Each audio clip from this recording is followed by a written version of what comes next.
मराठी भाषा आमची आहे महाराष्ट्राची शान. भजन कीर्तन भारूड ऐकताच हरपून जाते भान. काना मात्रा वेलांट्यांचे मिळाले आहे वान. साहित्य आणि इतिहासातही आहे खूप मान.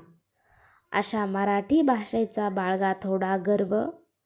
मराठी भाषा दिन आनंदाने साजरा करू सर्व.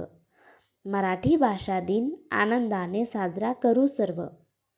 सन्माननीय व्यासपीठ, वंदनीय गुरुजन वर्ग आणि येथे उपस्थित माझ्या मित्रमैत्रिणींनो, सर्वांना माझा नमस्कार. सर्वप्रथम सर्वांना मराठी भाषा गौरव दिनाच्या खूप खूप शुभेच्छा. आपली शान मराठी, आपला मान मराठी, जगण्याचा ध्यास मराठी, महाराष्ट्राचा श्वास मराठी, महाराष्ट्राचा श्वास मराठी. आज आपण आपल्या माय मराठीचा गौरव साजरा करण्यासाठी येथे जमलो आहोत. 27 फेब्रुवारी हा दिवस आपण राजभाषा मराठी दिन म्हणून साजरा करतो. हा दिवस महान कवी विष्णू वामन शिरवाडकर उर्फ कुसुमाग्रज यांच्या जन्मदिवसानिमित्त साजरा करतो. कुसुमाग्रजांनी आपल्या विलक्षण लेखन कौशल्य आणि शब्दसामर्थ्याच्या जोरावर मराठी भाषांतून साहित्यांची निर्मिती केली. त्यांनी अनेक कथा, कविता, नाटक, कादंबऱ्या यांचे लेखन केले. त्यांचे नटसम्राट हे नाटक अजरामर आहे. तसेच विशाखा हा काव्यसंग्रह भारतीय साहित्यातील त्यांचे उत्कृष्ट कार्य व आधुनिक मराठी काव्याचे कायमचे भूषण ठरले आहे. ज्ञानेश्वरांनी लिहिली ज्ञानेश्वरी. ज्ञानेश्वरांनी लिहिली ज्ञानेश्वरी. तुकोबांनी रचली गाथा.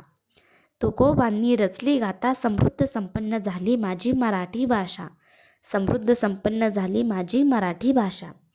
मराठी भाषेला संतांची, शूरवीरांची आणि साहित्यिकांची परंपरा लाभली आहे.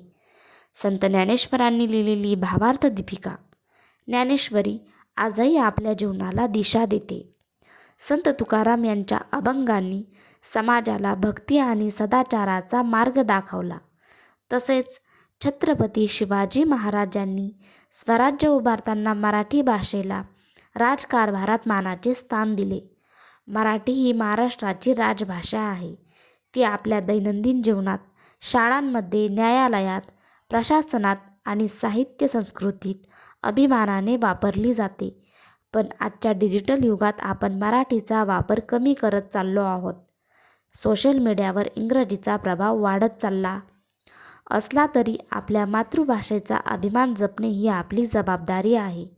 आपण घरात, शाळेत आणि समाजात मराठीत संवाद साधला पाहिजे.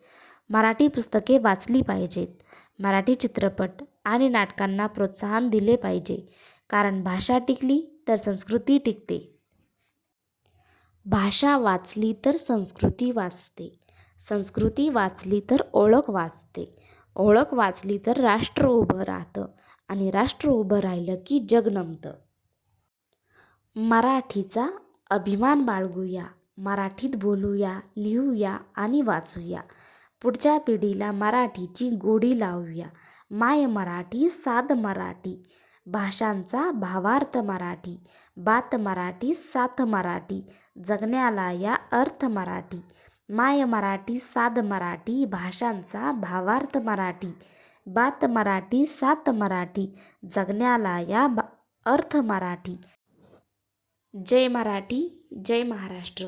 एवढे बोलून मी माझे भाषण संपवते. धन्यवाद.